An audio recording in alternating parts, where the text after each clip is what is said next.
Hello everyone, good morning, जय हिंद दोस्तों।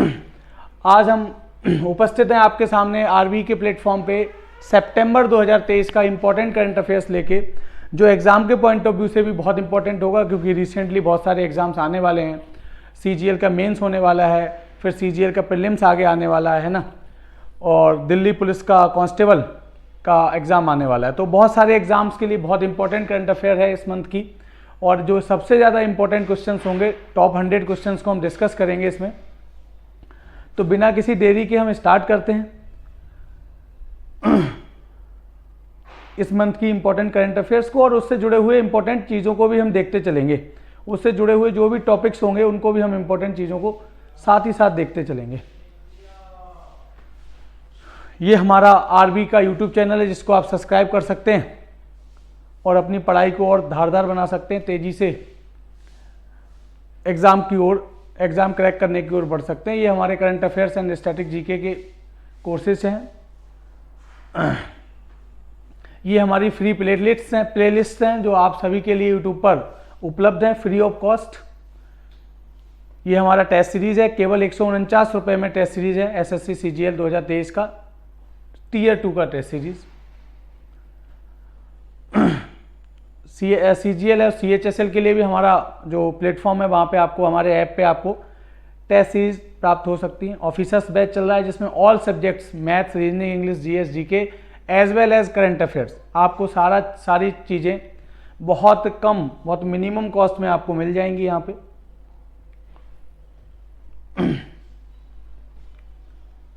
तो बिना देरी किए हुए क्वेश्चन स्टार्ट करते हैं। पहला क्वेश्चन है, global finance central report, recently एक ग्लोबल फाइनेंस सेंट्रल रिपोर्ट जारी की गई 2023 की, जिसके अनुसार किस सेंट्रल बैंक के गवर्नर को A+ रेटिंग, ये जो ग्लोबल फाइनेंस सेंट्रल रिपोर्ट होती है, ये दुनिया के सेंट्रल बैंक की परफॉर्मेंस की रिपोर्ट होती है। तो सेंट्रल बैंक में जो उनके गवर्नर्स होते हैं, उनकी परफॉर्मेंस क्या है उसको रेट करता है। तो इस बार 2023 की रिपोर्ट में A+ रेटिंग प्राप्त करने वाले भारत के गवर्नर, आरबीआई भारत का जो हमारे देश का जो सेंट्रल बैंक है, रिजर्व बैंक ऑफ इंडिया, उसके गवर्नर शक्तिकांता दास को A+ अप्रूवल रेटिंग मिली हुई है। तो ये बहुत इंपॉर्टेंट है, तो क्वेश्चन पूछा जा सकता है। अगला क्वेश्चन, काठमांडू कलिंग साहित्य महोत्सव, लिटरेचर फेस्टिवल आयोजित हुआ। क्वेश्चन पूछेगा किस स्थान पर किया गया, उत्तर प्रदेश के ललितपुर में ये किया गया, उत्तर प्रदेश के डिस्ट्रिक्ट ललितपुर में हुआ काठमांडू कलिंग साहित्य महोत्सव। अगला, रिसेंटली किस राज्य ने, कौन सा स्टेट है जिसकी, चूंकि आपको पता होगा स्टेट्स की जो इंपॉर्टेंट स्कीम्स होती हैं बहुत फेमस हो जाती हैं पूरे देश में, उन इंपॉर्टेंट स्कीम से हर एग्जाम में क्वेश्चन पूछता है। तो एक राज्य के, कौन सा राज्य है वो क्वेश्चन पूछता है जिसने महिला सुरक्षा के लिए, वुमेन सेफ्टी के लिए सेफ सिटी प्रोजेक्ट शुरू किया है। प्रोजेक्ट का नाम है safe city project. Okay, answer है हरियाणा गवर्नमेंट। हरियाणा गवर्नमेंट ने सेफ सिटी प्रोजेक्ट लॉन्च किया है महिलाओं की सेफ्टी के लिए शहरों में। अगला, किस राज्य में खेलों को बढ़ावा देने के लिए सबल योजना, ये योजना बहुत फेमस है इस समय, सबल योजना हिमाचल प्रदेश गवर्नमेंट की योजना है। स्पोर्ट्स कब में, किसके लिए, स्पोर्ट्स को बढ़ावा देने के लिए, लोगों को स्पोर्ट्स के फील्ड में, स्पोर्ट्स कल्चर को डेवलप करने के लिए, स्पोर्ट्स के फील्ड में प्रतिभाओं को आगे लाने के लिए। आपको पता होगा रिसेंटली एशियन गेम्स हुए हैं, जिसमें पहली बार भारत ने 100 से ज़्यादा हमने क्या किए हैं, पदक जीते हैं, मेडल्स को जीता है हमने, पहली बार ऐसा हुआ है इंडिया में। साथ ही साथ आपको पता होगा सरकार स्कीम्स चला रही है, खेलो इंडिया स्कीम, स्पोर्ट्स को बढ़ावा देने के लिए। खेलो इंडिया भारत में स्पोर्ट्स की प्रतिभाओं को आगे लाने के लिए, उनको ढूंढने के लिए, मतलब जो भारत में स्पोर्ट्स के फील्ड में प्रतिभाएं हैं उनको ढूंढने के लिए, खोजने के लिए स्कीम है खेलो इंडिया स्कीम, जिसमें सरकार बहुत सारे खिलाड़ियों को पहले उनकी प्रतिभाओं को पहचानती है, उनको आइडेंटिफाई करती है, रिकॉग्नाइज करती है, और बहुत सारे इंसेंटिव्स और उनके खेलों के संबंध में मदद करती है, खान पान से लेकर बहुत सारी चीज़ें। इसके अलावा ओलंपिक के लिए और बड़े जैसे कॉमनवेल्थ गेम्स हैं, ओलंपिक है और एशियन गेम्स हैं, उनके लिए सरकार चला रही टॉप्स स्कीम, जिसमें खिलाड़ियों को वर्ल्ड क्लास ट्रेनिंग प्रोवाइड कराई जाती है सरकार के द्वारा, जिससे हम ओलंपिक, कॉमनवेल्थ जैसे गेम्स में, ओलंपिक जैसे गेम्स में और एशियन गेम्स में हमारे खिलाड़ी मेडल्स को ला सकें। तो सबल स्कीम है, हिमाचल प्रदेश की। रिसेंटली आपको पता होगा एक बहुत स्कीम चर्चा में है, चुनाव है, चूंकि मध्य प्रदेश में, राजस्थान में चुनाव है, मिजोरम में चुनाव है, तेलंगाना में चुनाव है और छत्तीसगढ़ में चुनाव। तो आपको पता होना चाहिए किन 5 राज्यों में रिसेंटली चुनाव है। राजस्थान, मैं लिख देता हूं यहां पे, एमपी, छत्तीसगढ़, मिजोरम और तेलंगाना। तो यहां से पॉलिटी से क्वेश्चन पूछ सकता है, इनकी नंबर ऑफ विधानसभा सीट्स पूछ सकता है। जैसे राजस्थान में विधानसभा सीट्स की संख्या 200, एमपी में 230, छत्तीसगढ़ में 90, तेलंगाना में 119 और मिजोरम में जहां तक मुझे याद आ रहा है 60 है। तो आप एक बार कंफर्म कर लेना मिजोरम का, बाकी चीजें मुझे कंफर्म है। तो ये विधानसभा सीट्स की, नंबर ऑफ असेंबली सीट्स की संख्या पूछ सकता है। इसके बाद चुनाव होंगे, चुनाव के बाद जो चुनाव का आउटकम आएगा, रिजल्ट आएगा, उससे संबंध में कौन मुख्यमंत्री बना है, कौन स्पीकर विधानसभा में, जो स्पीकर विधानसभा अध्यक्ष कौन बना है, यहाँ से क्वेश्चन पूछा जा सकता है। तो लाडली बहना योजना एक बहुत फेमस स्कीम है मध्य प्रदेश सरकार की। शिवराज सिंह चौहान जी वहाँ के मुख्यमंत्री हैं इस समय।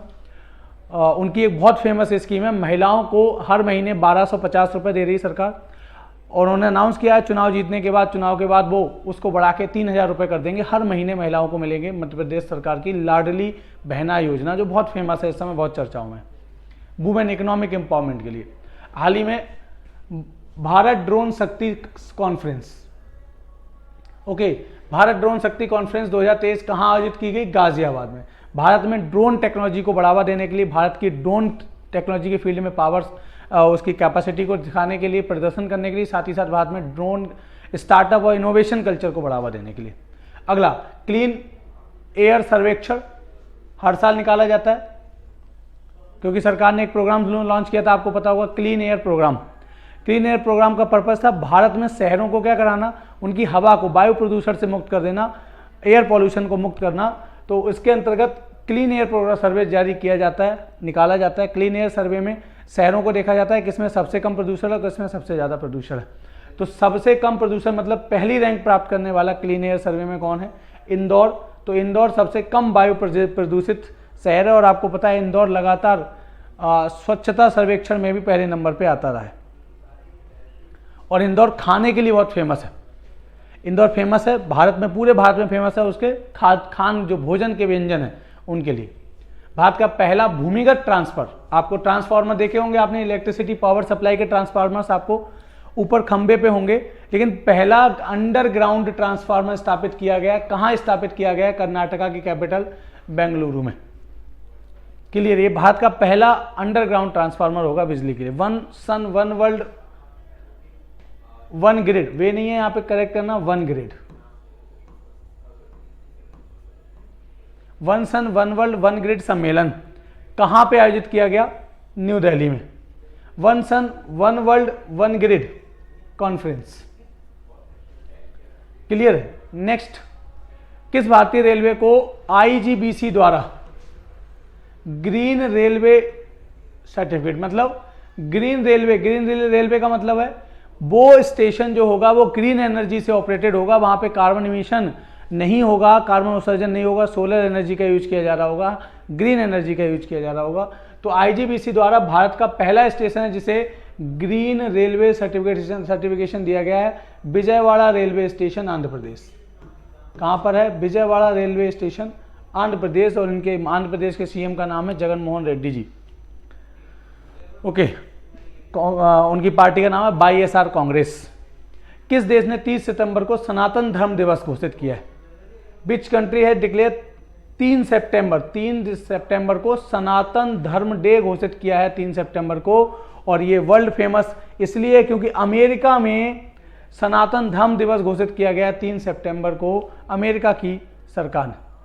हाल ही में किस स्थान पर पीएम विश्वकर्मा योजना, आपको पता होगा प्रधानमंत्री विश्वकर्मा योजना, कहां पर? द्वारका में, न्यू दिल्ली में, जहां पर प्रधानमंत्री जी ने भारत के दुनिया के सबसे बड़े कन्वेंशन सेंटरों में से एक, one of the largest convention centre of the world, Yashobhoomi, international conferences होंगी इसमें, द्वारका में है, न्यू दिल्ली में ये बना हुआ है यशोभूमि। तो जिस दिन यशोभूमि की प्रधानमंत्री जी ने इनॉग्रेट किया था उसी दिन पीएम विश्वकर्मा योजना की शुरुआत की गई थी न्यू दिल्ली से, द्वारका से यशोभूमि अनाउंस किया था। विश्वकर्मा स्कीम भारत में जो ट्रेडिशनल क्राफ्ट्समैन हैं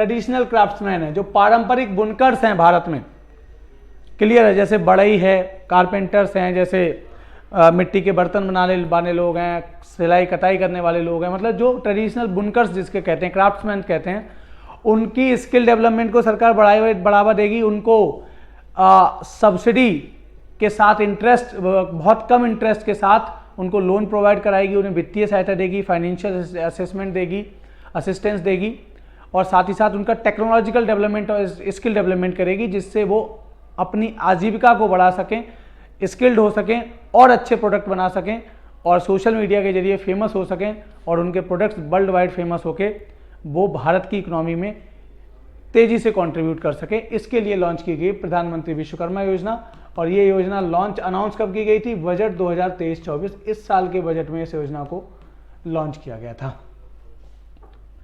क्लियर है? अगला, थर्ड अखिल भारतीय राजभाषा सम्मेलन, all India official language conference 2023 कहां पे आयोजित की? महाराष्ट्र के शहर पुणे में आयोजित हुई। नेक्स्ट क्वेश्चन, डैम सेफ्टी पर international conference on dam safety. Dam मतलब water dam, okay, river valley projects जो होते हैं उस पर डैम्स बनाए जाते हैं बड़े बड़े हाइड्रो पावर जनरेशन के लिए, वाटर सप्लाई को, ड्राउट और फ्लड का मैनेजमेंट करने के लिए। सब मैंने इकोनॉमिक्स में आपको पढ़ाया है। तो कहाँ पे आयोजित हुई है? राजस्थान में। Who has become the first female surgeon to join para special forces? आपको पता होगा पैरा स्पेशल फोर्सेज, SF कहते हैं, special forces, okay. Indian army में पहली महिला सर्जन जिन्होंने पैरा SF को ज्वाइन किया है, पैरामिलिट्री पैरा स्पेशल फोर्सेज, आपको पता होगा, ओके। उनका नाम है पायल छाबड़ा। पायल छाबड़ा जी हैं, ये उनकी फोटो है, मेजर रैंक पे हैं इस समय, पैरा स्पेशल फोर्सेज ज्वाइन करने वाली पहली महिला सर्जन है ये। हाल ही में किसने संयुक्त अंतरिक्ष उद्यम के गठन की स्थापना की है? ज्वाइंट स्पेस वेंचर स्थापित करेंगे, मतलब इन देशों की कंपनियां, एक संगठन है, उन देशों की कंपनियां क्या करेंगी? ज्वाइंट स्पेस इंडस्ट्री को डालेंगे सारे देश मिलके, और वो संगठन है I2U2। I2 आपको पता है, इंडिया इजराइल,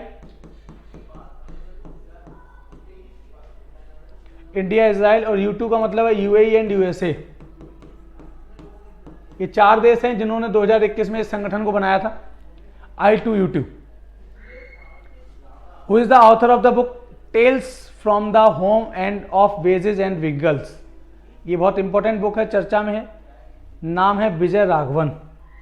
विजय राघवन इसके राइटर है। विजय राघवन कौन है भाई? विजय राघवन आपको पता होगा, भारत सरकार के प्रिंसिपल साइंटिफिक एडवाइजर हैं, चीफ मुख्य वैज्ञानिक सलाहकार हैं, साइंटिस्ट हैं विजय राघवन। उन्होंने बुक लिखी है tales from the homes of wags and wiggles. 31वीं उत्तरी नॉर्थ रीजनल काउंसिल की बैठक कहाँ हुई? अमृतसर, पंजाब में हुई। आपको पता होगा रीजनल काउंसिल, अगर मैं रीजनल काउंसिल की बात करूं, क्षेत्रीय परिषदें, तो भारत में 5 से 6 क्षेत्रीय परिषदें हैं। पहला ईस्टर्न रीजनल काउंसिल, दूसरा वेस्टर्न, तीसरा साउदर्न, चौथा नॉर्दर्न, पांचवा सेंट्रल और छठा नॉर्थ ईस्ट। ये सारी रीजनल काउंसिल्स हैं जिनका पर्पज है राज्यों के बीच में कोऑपरेशन को बढ़ावा देना, उनके बीच में कोई डिस्प्यूट है तो उसको खत्म करना। भारत सरकार के जो गृह मंत्री होते हैं, अमित शाह जी यहाँ पे बैठे हुए हैं, आपने देखा होगा, वो रीजनल काउंसिल के हेड होते हैं। तो सारी रीजनल काउंसिल के हेड कौन है? भारत सरकार के गृह मंत्री, home minister of India Amit Shah ji head हैं। अलग अलग जगह पे अलग अलग समय में इसको आयोजित किया जाता है। Where is the world highest fighter jet airbase? लड़ाकू विमानों का दुनिया का सबसे ऊंचा एयरबेस कहाँ पे बनाया जा रहा है? तो लद्दाख में बनाया जा रहा है, LAC बॉर्डर पे, इंडिया चाइना बॉर्डर पे बनाया जा रहा है भारत के द्वारा, लद्दाख में। अगला, हाल ही में किस राज्य ने नेपा वायरस, बहुत फेमस है, चर्चा में रहा, निपा वायरस के सबसे ज़्यादा जो मामले आते हैं इंडिया में, ज़्यादातर मामले केरल से दिखाई देते हैं नेपा वायरस के। नेपा मलेशिया का एक शहर, गांव का नाम है नेपा, वहाँ पे ये वायरस पहली बार देखा गया था, इसीलिए इसका नाम निपा वायरस रखा गया था। ये कंटेजियस है, संक्रामक रोग है निपा वायरस, और ये चमगादड़ों से फैलता है, स्पेशली आप देख सकते हो। हाल ही में सारागढ़ी स्मारक, सारागढ़ी का बैटल ऑफ सारागढ़ी आपको पता होगा, ओके, बैटल ऑफ सारागढ़ी, तो सारागढ़ी स्मारक किस राज्य में स्थापित किया गया है? पंजाब में। अगला, अंतर्राष्ट्रीय एमी पुरस्कार, फर्स्ट इंडियन वुमेन, पहली महिला भारतीय कौन है जिन्होंने इंटरनेशनल एमी अवार्ड जीता है? तो आपको पता होगा, एकता कपूर। हाल ही में 132वां डूरंड कप 2023, डूरंड कप, ये क्वेश्चन कई बार पूछता है, डूरंड कप किससे संबंधित है? तो आंसर क्या होगा हमारा? डूरंड कप का संबंध है फुटबॉल से। किसने जीता है? मोहन बागान जो टीम है, मोहन बागान ने जीता है डूरंड कप। अगला, इटालियन ग्रांड प्रिक्स 2023, आपको पता होगा, Australian grand prix, Indian grand prix, Italian grand prix, ये सब क्या हैं? ये रेसिंग कॉम्पिटिशन्स हैं। स्पोर्ट्समैन का नाम है मैक्स वर्स्टैपेन, ये पहले नंबर पे हैं दुनिया में, नंबर 1 खिलाड़ी हैं इसके, इन्होंने जीता है। Recently discuss Ashok Dalwai committee, Ashok Dalwai committee बहुत फेमस कमेटी है, 2019 में ये बनाई गई थी। पर्पस था, आपने सुना होगा, भारत सरकार का टारगेट था 2022 तक किसानों की आय दोगुनी करना, डबलिंग फार्मर इनकम। किसानों की आय दोगुनी करने के लिए ये कमेटी बनाई गई थी। नीचे लिखा है डबलिंग फार्मर्स इनकम, किसानों की आय दोगुनी करनी, 2022 तक का टारगेट था, इस कमेटी को बनाया गया था। रिसेंटली एक नया टाइगर रिजर्व घोषित किया गया, वीरांगना दुर्गावती टाइगर रिजर्व, कहाँ पर है? मध्य प्रदेश। मध्य प्रदेश टाइगर स्टेट भी कहते हैं क्योंकि सबसे नंबर ऑफ टाइगर सबसे ज़्यादा किसमें है? एमपी में, इसीलिए मध्य प्रदेश को टाइगर स्टेट का दर्जा भी प्राप्त है। रिसेंटली रेमन मैग्सेसे पुरस्कार अवार्ड किसको दिया गया है? आपको पता है रेमन मैग्सेसे अवार्ड फिलीपींस की एक संस्था के द्वारा दिया जाता है, रेमन मैग्सेसे अवार्ड। ये इसको एशिया का नोबल कहते हैं। क्या कहते हैं इसे? एशिया का नोबल पुरस्कार कहते हैं इसको। तो इसकी बहुत इंपॉर्टेंस है। और एक भारतीय हैं जिनका नाम है रवि, डॉक्टर रवि कन्नन। यहाँ देख सकते हो, ये डॉक्टर हैं, डॉक्टर रवि कन्नन जी को मिला है इस बार का। बहुत सारे लोगों को और भी मिला है, इंडिया से डॉक्टर रवि कन्नन जी को मिला है हेल्थ के फील्ड में काम करने के लिए। अगला बहुत इंपॉर्टेंट बुक है, बहुत चर्चा में, ड्रंक ऑन लव। किसकी बुक है? विपुल रिखी की बुक है, इस समय बहुत चर्चा में ये बुक, ड्रंक ऑन लव। अगला, IMEEC किन देशों के द्वारा लॉन्च किया गया? बहुत फेमस है, चर्चा में, इंडिया और USA, आपने सुना होगा। G20 का प्लेटफॉर्म पे इसको लॉन्च किया गया। G20 जब इंडिया में न्यू दिल्ली में आयोजित हो रही थी, G20 समिट है क्या ये? India, middle east, Europe economic corridor है। ये एक इकोनॉमिक कॉरिडोर है, India middle east Europe economic corridor. Bharat और अमेरिका के द्वारा इसको स्थापित किया गया है। इकोनॉमिक कॉरिडोर का मतलब है इसमें क्या बनाया जाएगा? इसमें roads, connectivity infrastructure, roads, railway और सी रूट्स, ये डेवलप किए जाएंगे। आप यहाँ देख सकते हो, प्राइम मिनिस्टर मोदी जी हैं, अमेरिका के प्रेसिडेंट जो बाइडेन साहब हैं, और सऊदी अरब के प्रिंस सलमान खड़े हुए हैं। तो सऊदी अरब भी इसमें इंपॉर्टेंट रोल प्ले कर रहा है। प्रोजेक्ट लॉन्च किया इंडिया और USA ने। पूरी दुनिया में रोड, रेलवे और सी रूट्स डेवलप करेंगे जिससे दुनिया में इकोनॉमिक ट्रेड को बढ़ावा दिया जा सके। ये काउंटर वर्जन है चाइना के BRI का। चाइना ने 2013 में इसी तरह का एक प्रोजेक्ट दुनिया में लॉन्च किया था, belt and road initiative, BRI। कब? 2013 में।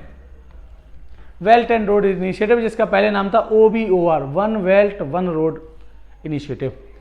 चाइना इसके अंतर्गत दुनिया भर में छोटे छोटे गरीब देशों को, छोटे छोटे देशों को कर्ज देता है, वहाँ इंफ्रास्ट्रक्चर डेवलप करता है और उन्हें कर्ज के जाल में फंसा लेता है। सुना होगा आपने डेट ट्रैप पॉलिसी, ऋण के जाल में फंसाने की नीति, या उसको कहते हैं चेक बुक डिप्लोमेसी। अगर क्वेश्चन पूछे डेट ट्रैप पॉलिसी या चेक बुक डिप्लोमेसी का संबंध किससे है, तो आप आंसर दोगे चाइना से।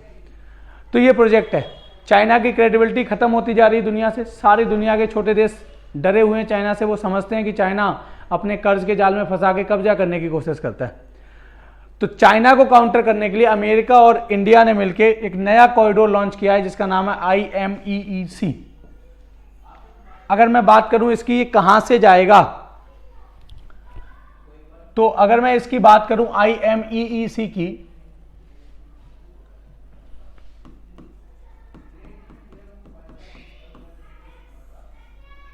तो ये JNPT मुंबई से शुरू होगा।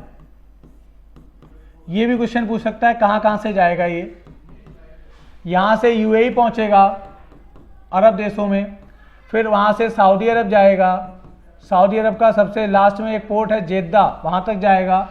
सऊदी अरब के बाद ये इजराइल पहुंचेगा, इजराइल का पोर्ट है हाइफा, हाइफा पोर्ट है इजराइल का, मेडिटेरियन सी में इजराइल पहुंचेगा। इजराइल से ये फिर कहां जाएगा, ग्रीस जाएगा, और ग्रीस से इटली जाएगा।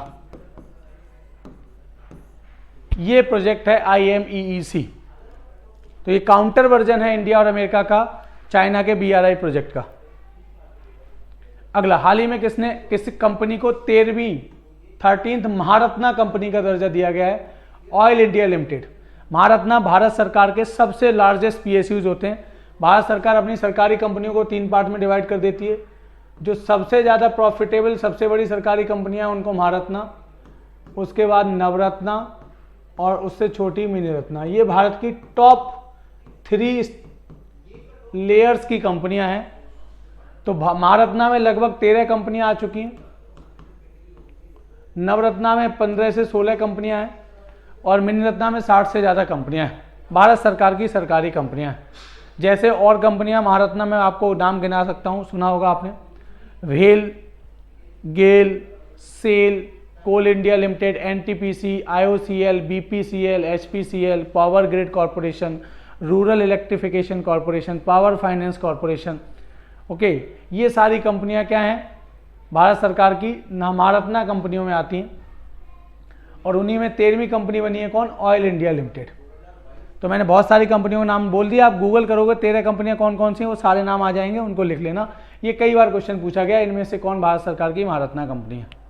हाल ही में चर्चित नई दिल्ली घोषणा, न्यू दिल्ली डिक्लेरेशन किससे संबंधित है, तो ध्यान रखना न्यू दिल्ली डिक्लेरेशन एक तो G20 से संबंधित है, क्योंकि 2023 में G20 का अध्यक्ष भी भारत था, और 2023 में SCO का अध्यक्ष भी भारत था। ध्यान रखना, संघाई कोऑपरेशन ऑर्गेनाइजेशन, दोनों की अध्यक्षता 2023 में हमने की है, हमारे देश ने की है, भारत ने की है। इसीलिए न्यू दिल्ली डिक्लेरेशन अगर वो पूछे तो या तो आंसर G20 होगा, अगर G20 दिया है उसमें आंसर, नहीं तो SCO होगा। अगला, G20 की नेक्स्ट चेयरमैनशिप किसको सौंपी है, तो आपने फोटो देखा होगा, प्राइम मिनिस्टर साहब ब्राजील के राष्ट्रपति लूला डिसिल्वा को ये बैटन सौंप रहे हैं। G20 की अगली अध्यक्षता 2024 में G20 का अध्यक्ष कौन होगा, ब्राजील होगा। G20 के बारे में बहुत बार डिस्कस कर चुका हूँ। 1999 में बना, G20 को G7 देशों ने बनाया। 19 देश हैं और एक यूरोपियन यूनियन है, और एक लेटेस्ट कौन जुड़ गया, 21वां अफ्रीकन यूनियन, इंडिया ने जुड़वाया है इसको। तो टोटल मिला के 21 हो गए हैं, 19 देश, European union plus African union. Who has received the, और ये है क्या, दुनिया की 21 सबसे बड़ी अर्थव्यवस्था, 21 largest economies of the world है ये। 53वां, और इससे पहले इंडिया से पहले 2022 में इसका कहां पे हुआ था, तो इंडोनेशिया के शहर बाली में हुआ था। इंडोनेशिया इसका उस समय अध्यक्ष था 2022 में। 53वां दादा साहब फाल्के पुरस्कार, दादा साहब फाल्के पुरस्कार बहुत फेमस पुरस्कार है, सबसे सिनेमा के फील्ड में सबसे बड़ा पुरस्कार माना जाता है, सिनेमा के फील्ड का नोबल बोला जाता है इंडिया में से, और वो वहीदा रहमान जी को मिला है। ये एक्ट्रेस हैं भारत की फेमस, वहीदा रहमान जी। यहीं पे मैं बता दूं, नेशनल, ये जो 69th दादा साहब फाल्के पुरस्कार 69th नेशनल अवार्ड्स जो हुए उसमें दिया गया। राष्ट्रीय पुरस्कार जो है फिल्म फेयर अवार्ड्स होते हैं, ये फिल्म जगत के लिए दिए जाते हैं। इसमें बेस्ट एक्टर का अवार्ड अल्लू अर्जुन को मिला है, अल्लू अर्जुन को मिला है बेस्ट एक्टर का अवार्ड। बेस्ट एक्ट्रेस का अवार्ड आलिया भट्ट को मिला है गंगूबाई काठियावाड़ी के लिए, और कृति सेनन को मिला है मिमी के लिए। दोनों को ज्वाइंट मिला है, आलिया भट्ट और कृति सेनन के लिए। अगला क्वेश्चन है world leader for piece and security award 2023 से किसको? माता अमृता नंदमयी देवी को। इनको 2023 का world leader for piece and security award दिया गया है, दुनिया भर में पीस और सिक्योरिटी को प्रमोट करने के लिए। अगला वर्ल्ड पीस प्राइज 2023 विश्व शांति पुरस्कार 2023 किसे दिया गया है? नरगिस मोहम्मदी हसनजाई, इनको दिया गया है। क्लियर है? कौन सा पुरस्कार भैया? वर्ल्ड पीस पुरस्कार।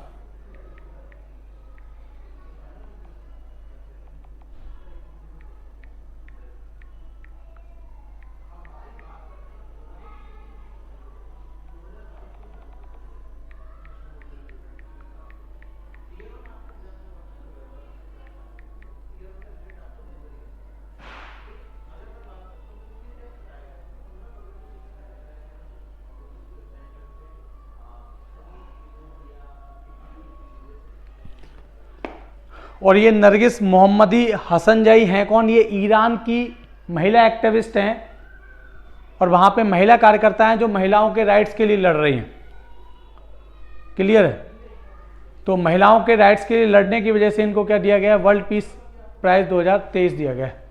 अगला प्रसिद्ध है, एक प्रसिद्ध बहुत फेमस व्योममित्र रोबोट है। व्योममित्र किसने डेवलप किया है? इसको इसरो ने डेवलप किया है। किसने डेवलप किया भैया? व्योममित्र रोबोट इसरो ने। अगला recently FIBA basketball world cup 2023 का अवार्ड किसने जीता है? बास्केटबॉल विश्व कप 2023 जर्मनी ने जीता है। G20 के 21वें सदस्य के रूप में रिसेंटली किसको चुना गया है? अभी आपको बताया था मैंने, नई दिल्ली डिक्लेरेशन G20 बता रहा था, तो अफ्रीकन यूनियन 21वें सदस्य के रूप में भारत ने इसको शामिल कराया है हाल ही में। और अफ्रीकन यूनियन में अफ्रीका के साउथ और अफ्रीका कॉन्टिनेंट के 55 देश आते हैं। हाल ही में FTII के अध्यक्ष के रूप में किसे नियुक्त किया गया? एक्टर हैं, फेमस एक्टर R माधवन को, है ना। FTII क्या है? Film and television institute of India है FTII। क्लियर है? नेक्स्ट, इसरो के आदित्य L1 मिशन, ये भारत का पहला सोलर मिशन होगा, इंडिया का पहला मिशन होगा डेडिकेटेड फॉर सन। सूर्य के लिए गया हुआ, सन की स्टडी के लिए गया हुआ इंडिया का पहला मिशन है ये। और वो किस रॉकेट से गया है? PSLV, भारत का जो PSLV रॉकेट है, polar satellite launch vehicle C57 से गया ये। भारत का जो स्मॉल रेंज रॉकेट है उसका नाम है PSLV। मैं स्पेस टेक्नोलॉजी में आपको एक बताया, मैंने कई बार डिस्कस किया है। और GSLV भारत का लंबी दूरी का रॉकेट है जो हैवी सैटेलाइट्स को GSLV लंबी दूरी तक लेके जाता है। आपको पता होगा चंद्रयान 3 जो गया है GSLV MK3 Mark 3, या फिर उसको LBM-3 भी कहते हैं, लॉन्च व्हीकल Mark 3। क्लियर है? उससे गया है कौन? चंद्रयान 3। ये भारत का लंबी दूरी का है, ऊंचाई, ज़्यादा ऊंचाई तक ये पहुंचाता है। और PSLV कम वजनी सैटेलाइट को जो है कम दूरी पे, या कम वजनी, बहुत कम वजनी सैटेलाइट को ज़्यादा दूरी पे पहुंचाता है। तो ये इंडिया का 3rd जनरेशन है, तीसरी पीढ़ी का है। और ये उसके नेक्स्ट पीढ़ी का रॉकेट है, 4th जनरेशन है। ये मैंने पूरा आपको कई बार डिटेल में डिस्कस किया है अलग अलग वीडियोस में। भारत का पहला AI संचालित anti drone system, artificial intelligence based है एंटी ड्रोन, जो ड्रोन को, दुश्मन के ड्रोन को खत्म करता है, उसका नाम है इंद्रजाल। किसने डेवलप किया है? DRDO ने। किसने डेवलप किया है? DRDO ने डेवलप किया है, नाम है इंद्रजाल। क्या करता है? ड्रोन्स को, दुश्मन के ड्रोन्स को खत्म करने वाला ये एक सिस्टम है। MS स्वामीनाथन जी बहुत चर्चा में थे, इनकी डेथ हो गई। ये भारत के बहुत फेमस एग्रीकल्चर साइंटिस्ट थे और इन्हें क्या बोला जाता था? Father of green revolution. Bharat में हरित क्रांति के जनक हैं ये, भारत में हरित क्रांति के जनक। हरित क्रांति, ग्रीन रिवॉल्यूशन आपको पता है कब शुरू हुई? 1966-67 में शुरू हुई। भारत को फूड प्रोडक्शन एग्रीकल्चर प्रोडक्शन में, फूड प्रोडक्शन में क्या बनाना था, आत्मनिर्भर बनाने के लिए। ये मैंने आपको 5 ईयर प्लानिंग में पढ़ाया है, कई बार करंट में भी डिस्कस किया है। Operation green revolution.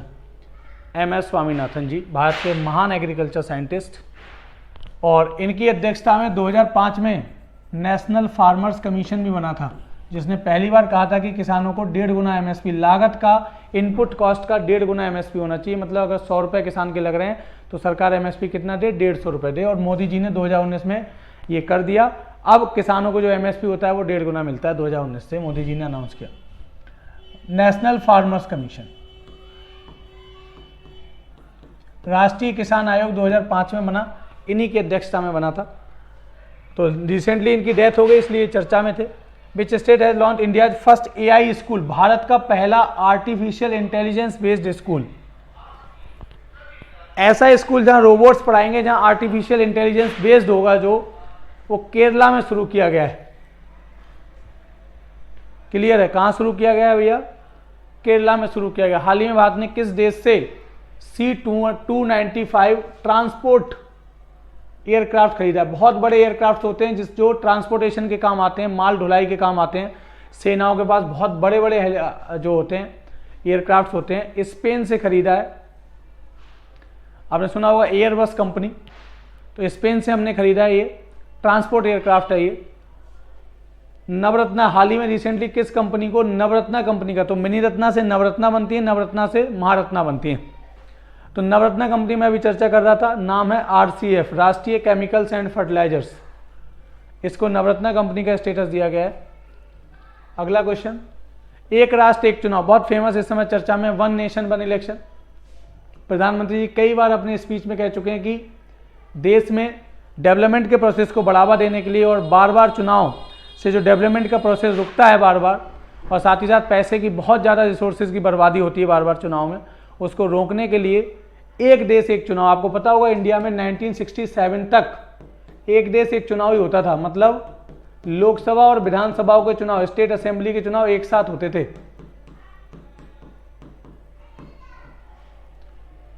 क्लियर है। तो वो एक कमेटी बनाई गई है इसके लिए, और वो कमेटी किसकी अध्यक्षता में बनाई गई है, हमारे पूर्व राष्ट्रपति Ramnath Kovind ji, ex president of India Ramnath Kovind ji की अध्यक्षता में 8 मेंबर्स की कमेटी है। इसमें 8 मेंबर्स हैं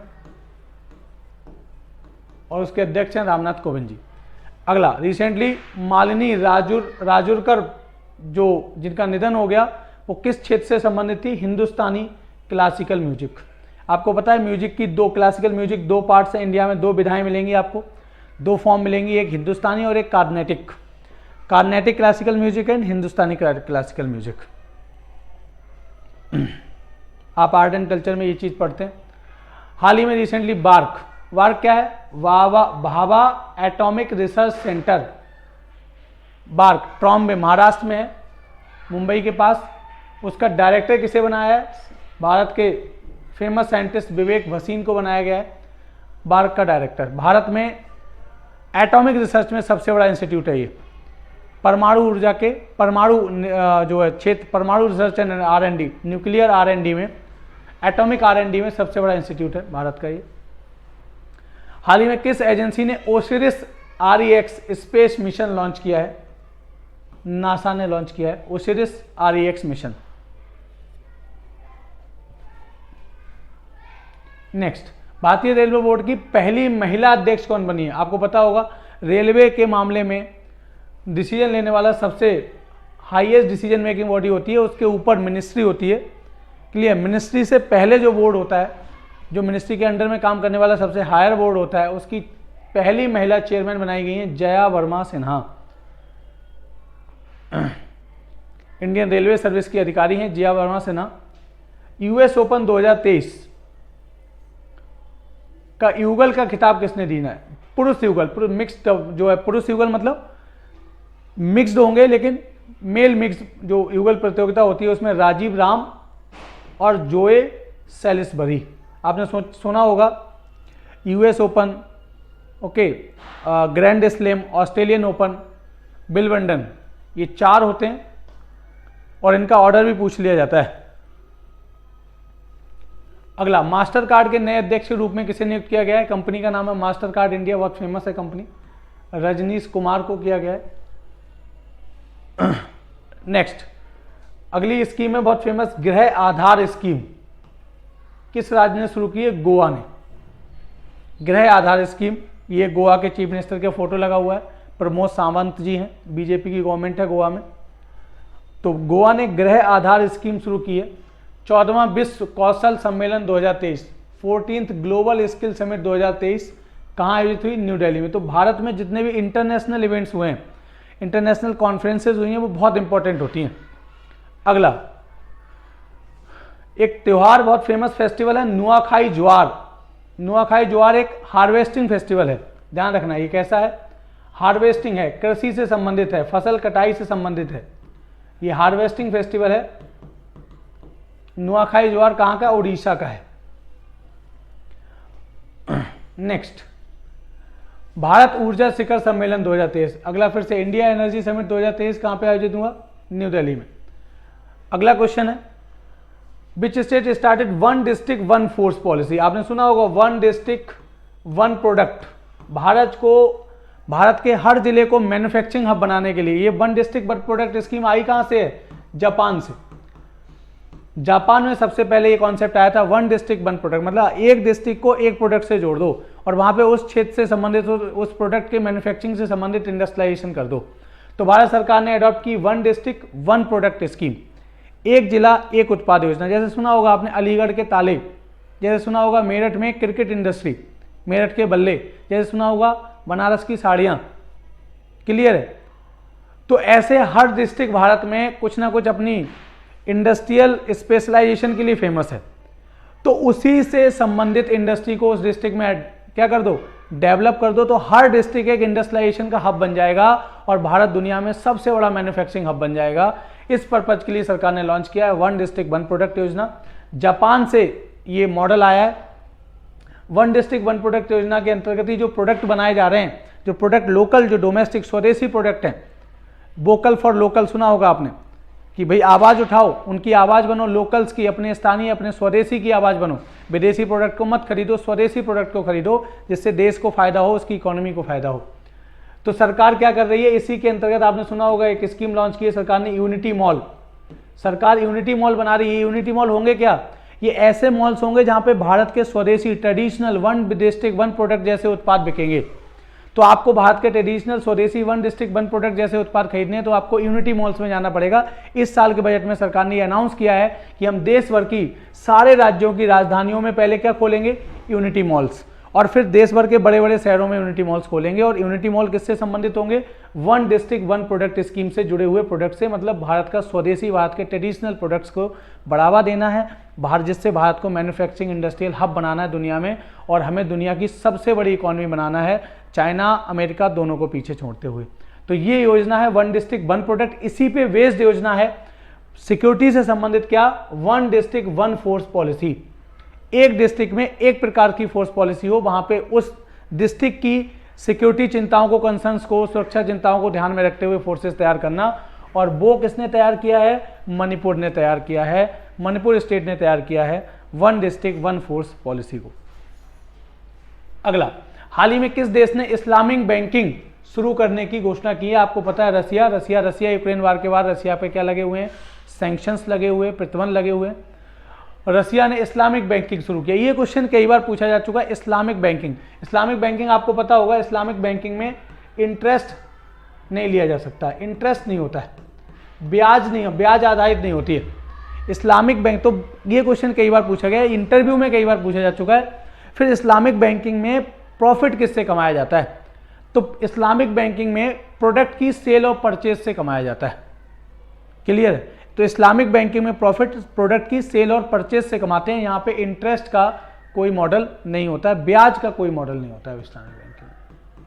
तो रसिया ने रिसेंटली शुरू किया क्योंकि रसिया पर प्रतिबंध लगे हुए हैं, अमेरिका और यूरोप ने प्रतिबंध लगाए हुए हैं। अगला, नंदिनी कृषक समृद्धि योजना, उत्तर प्रदेश की योजना है किसानों के लिए। नंदिनी कृषक समृद्धि योजना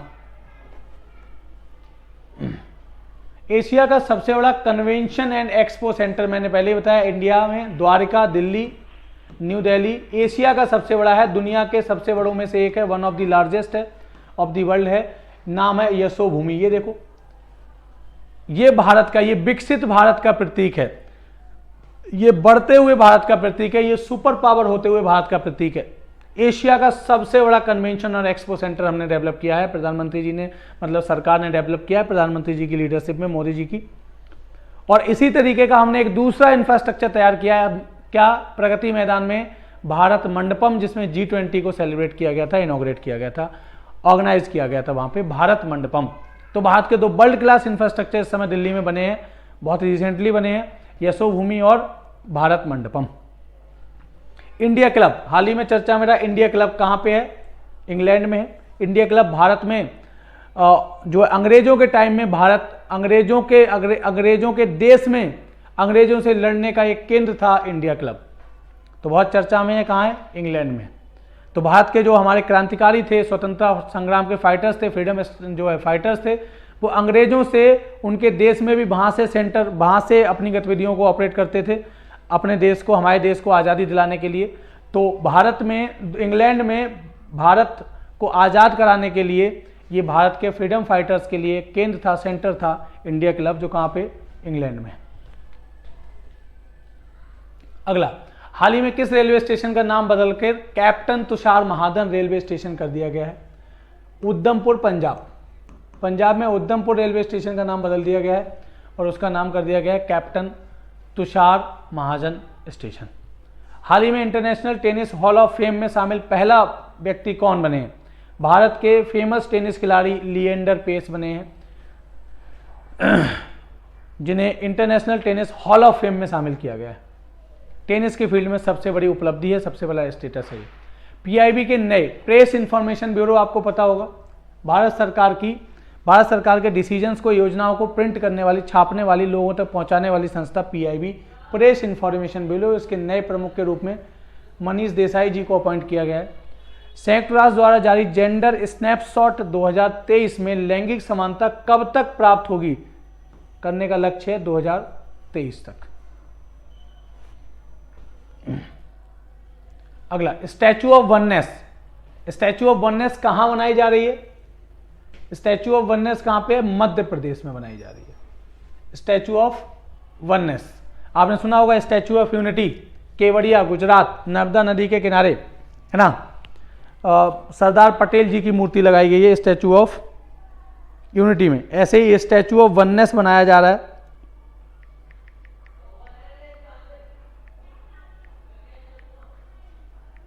ऐसे इंडिया में स्टैचू ऑफ पीस बनाया गया है, स्टैचू ऑफ वननेस बनाई जा रही है। शंकराचार्य जी की मूर्ति है, किसकी है ये मूर्ति?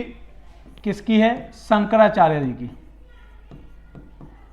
भारत के फेमस फिलोसफर, भारत के प्रसिद्ध दार्शनिक शंकराचार्य जी की, जिन्होंने अद्वैतवाद का दर्शन दिया, फिलॉसफी दी अद्वैतवाद। शंकराचार्य जी की मूर्ति मध्य प्रदेश में बनाई जा रही है। अगला, प्रसिद्ध गोटमार मेला, मध्य प्रदेश से संबंधित है Gotmar Mela. What has been the name of, Bharat के पुरानी जो पार्लियामेंट है, पुरानी पार्लियामेंट संसद का नाम क्या रख दिया गया है? संविधान सदन, क्योंकि यहाँ पे क्या बना था? संविधान बना था। तो संविधान सदन भारत के पुरानी संसद का नाम है। पुराना संसद 1921-22 में शुरू हुआ था और 1927 में उसमें काम, 1921-22 में इसकी शुरुआत हुई थी पुराने संसद की, और 1927 से ये ऑपरेट होने लगा था। इसको बनाया किसने था? आपको पता होगा, Lutyens and baker, Lutyens Delhi जो कहा जाता है। इंडिया गेट के आसपास का 2-4 किलोमीटर का जो एरिया है सर्किल में, वर्ल्ड क्लास इंफ्रास्ट्रक्चर है और जो ऑर्गेनाइज्ड और स्ट्रक्चर्ड वे में तैयार किया गया इंफ्रास्ट्रक्चर है, प्लान्ड आर्किटेक्चर है वो। तो उसको लुटियंस एंड बेकर ने बनाया। तो ये भी क्वेश्चन पूछ सकता है, लुटियंस एंड बेकर दो जो यूरोपियन आर्किटेक्ट थे, वो उसके वास्तुकार थे, रचनाकार थे। अगला, बुकर पुरस्कार 2023, बुकर प्राइज 2023 में चयनित उपन्यास वेस्टर्न लेन, ये बहुत फेमस नोवेल है वेस्टर्न लेन, वो किसका है? तो वो है चेतना मारू, चेतना मारू जी का, बहुत फेमस है, जिसको बुकर प्राइज के लिए चयनित किया गया है, द वेस्टर्न लेन। अगला, किस राज्य को 100% ODF प्लस मॉडल का दर्जा दिया गया है? जम्मू एंड कश्मीर भारत का पहला राज्य जो 100% ODF प्लस, ODF नहीं, ODF मतलब ओपन डेफिकेशन फ्री, खुले में शौच से मुक्त, शौच से मुक्त। ODF प्लस का मतलब है वो खुले में शौच से मुक्त के साथ साथ ODF क्या है, solid and liquid waste management में भी क्या हो गया, ODF प्लस। ODF प्लस का मतलब है solid and liquid waste management. तो ODF था खुले में शौच से मुक्त, और ODF प्लस क्या है, solid and liquid waste management. Jammu Kashmir answer. Who has won the title the Miss Earth India 2023, किसने जीता है? प्रियान सेन। नेक्स्ट क्वेश्चन, काशी संस्कृति मार्ग दस्तावेज। नेक्स्ट क्वेश्चन क्या है? काशी कल्चर पाथवे डॉक्यूमेंट किससे संबंधित है? G20 से संबंधित है। Who has been recently become the president of Singapore, ये भारत के पहले फर्स्ट इंडियन ओरिजिन व्यक्ति हैं, पहले भारतीय मूल के व्यक्ति हैं जो क्या बने हैं, सिंगापुर के राष्ट्रपति बने हैं। उनका नाम है थर्मम शानमुगारत्नम, ये उनका फोटो है। अगला, एशियाई खेल एशियन गेम्स 2023 के लिए भारतीय दल का ध्वजवाहक फ्लैग बियरर कौन बने? हरमनप्रीत सिंह और लवलीना बोरगोहेन। हरमनप्रीत सिंह आपको पता है भारतीय हॉकी टीम के कप्तान है। लवलीना बोरगोहेन आपको पता है मुक्केबाज हैं, भारत की फेमस ओलंपिक मेडलिस्ट हैं। अगला क्वेश्चन, किस संविधान संशोधन के द्वारा महिलाओं को लोकसभा में और राज्य विधानसभाओं में, याद रखना है, 33% आरक्षण दिया गया? 106वां संविधान संशोधन 2023, और कानून का नाम है महिला शक्ति वंदन अधिनियम। इस कानून का नाम याद रखना है, नाम क्या है? महिला शक्ति वंदन अधिनियम। अगला question, who has been awarded the Norman E Borlaug prize 2023? आपको पता होगा नॉर्मन बोरलॉग प्राइज 2023 किसको मिला है? डॉक्टर स्वाति नायक को मिला है। डॉक्टर स्वाति नायक को मिला है Norman Borlaug prize. Norman Borlaug को क्या नाम दिया? ये क्या है इनको, जैसे इंडिया में father of green revolution MS Swaminathan है, और ये father of green revolution in the world हैं। ये दुनिया के फेमस एग्रोनॉमिस्ट हैं, कृषि वैज्ञानिक हैं। तो कृषि साइंटिस्ट हैं डॉक्टर स्वाति नायक, उनको दिया गया है। Who has been appointed the new director BRO के नए महानिदेशक कौन बने हैं? रघु श्रीनिवासन, भारतीय सेना के ऑफिसर हैं रघु श्रीनिवासन, वो बनाए गए।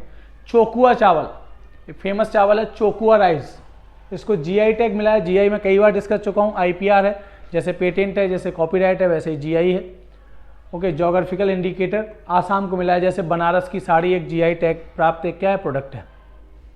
अगला, मिस वर्ल्ड 2023 का जो सेरेमनी होगी, जो मिस वर्ल्ड 2023 का आयोजन होगा, वो कहाँ होगा? भारत में होगा, इंडिया में होगा मिस वर्ल्ड 2023 का आयोजन। क्लियर है? हाल ही में किस देश ने अक्टूबर मंथ को हिंदू विरासत माह, ये बहुत ज़्यादा अचीवमेंट वाली बात है हमारे देश के लिए, भारत के लिए, और हमारे जो है सनातन धर्म के लिए, हिंदू धर्म के लिए, कि कौन सा देश है जिसने डिक्लेयर कर दिया है मंथ ऑफ अक्टूबर को as a Hindu heritage month, और देश का नाम है कौन? अमेरिका। और आपने सुना अभी पहले पढ़ा था 3 सितंबर को अमेरिका ने सनातन धर्म दिवस भी घोषित किया है। तो ये बहुत बड़ा अचीवमेंट है हमारे देश के लिए और हिंदू धर्म के लिए, सनातन धर्म के लिए, हमारे धर्म के लिए। क्लियर है? हाल ही में चर्चा में रहा मून स्नाइपर मिशन किस देश का है? जापान की स्पेस एजेंसी का नाम है JAXA, Japan exploration agency JAXA. अगला, विश्व की सबसे ऊंची नटराज प्रतिमा कहां स्थापित की गई है? न्यू दिल्ली में। वर्ल्ड की सबसे ऊंची कहां पर? देख लो फोटो लगा हुआ है, भारत मंडपम में, प्रगति मैदान भारत मंडपम, जहां G20 का आयोजन किया गया। विश्व की सबसे ऊंची नटराज की मूर्ति, नटराज भगवान शिव को समर्पित, ये जो नटराज की मूर्ति है वो भगवान शिव को समर्पित मानी जाती है। अगला, हाल ही में चर्चित फाइव आइज अलायंस, आपने सुना होगा भारत और कनाडा के जो डिप्लोमेटिक विवाद चल रहा है, डिस्प्यूट चल रहा है, फाइव आइज अलायंस बहुत चर्चा में रहा। ये 5 देशों की खुफिया एजेंसीज का क्या है, समूह है, जो कोल्ड वॉर के टाइम पे बना था। कब बना था ये, ड्यूरिंग कोल्ड वॉर, शीत युद्ध चल रहा था, जब अमेरिका एंड उसके अलाइज मतलब NATO countries versus USSR Soviet union. ये 5 देश कौन से हैं, अमेरिका, कनाडा, यूके, न्यूजीलैंड और ऑस्ट्रेलिया। इन 5 देशों की खुफिया एजेंसियों ने मिलकर बनाया फाइव आइज अलायंस, 5 आंखों का अलायंस। हाल ही में प्रसिद्ध चौक परियोजना, चौक प्रोजेक्ट, कहाँ पे एजुकेशन से संबंधित चौक प्रोजेक्ट कहाँ से शुरू, किस राज्य सरकार ने शुरू किया है, छत्तीसगढ़। ये छत्तीसगढ़ के सीएम भूपेश बघेल जी हैं, इनकी फोटो है। छत्तीसगढ़ में चुनाव भी हैं अभी रिसेंटली। बंगस वैली फेस्टिवल किस राज्य से संबंधित है, जम्मू कश्मीर से। तो आर्ट एंड कल्चर का क्वेश्चन है, पूछा जा सकता है बंगस वैली फेस्टिवल। चंद्रयान 3 मिशन में जो प्रज्ञान रोवर था, उसने चंद्रमा की सतह पर किन तत्वों की पुष्टि की, एल्यूमिनियम, सल्फर, टाइटेनियम, आयरन। तो ये बहुत बड़ा अचीवमेंट है कि वहां पर इन तत्वों की पुष्टि हुई है। अगर ये बहुत बड़े अमाउंट में वहां मिलेंगे तो फ्यूचर के लिए हमारे देश और दुनिया के लिए ये क्या होगा, चंद्रमा से हम मिनरल्स को पृथ्वी पे लाया जा सकेगा और इससे फ्यूचर के लिए पोटेंशियल को, इकोनॉमिक पोटेंशियल को बढ़ाया जा सकेगा। अगला, हाल ही में यूनेस्को द्वारा, और मैं चंद्रयान 3 मिशन के बारे में बहुत ब्रीफली एक्सप्लेन कर चुका हूं पिछली क्लासेस में।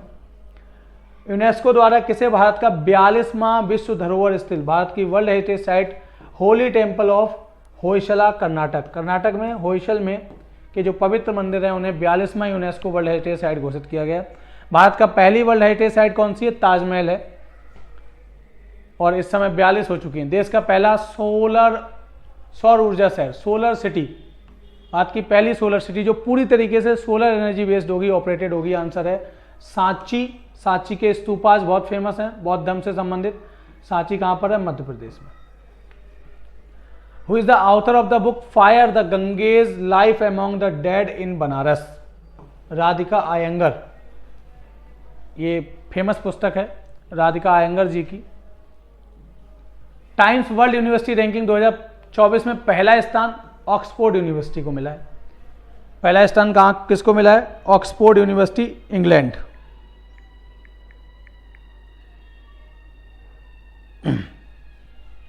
अगला, रिसेंटली चर्चा में रहा मॉक्सी डिवाइस, किसके द्वारा विकसित किया गया है, नासा, अमेरिका की स्पेस एजेंसी है नासा, उसके द्वारा मॉक्सी डिवाइस को क्या किया गया है, बनाया गया है।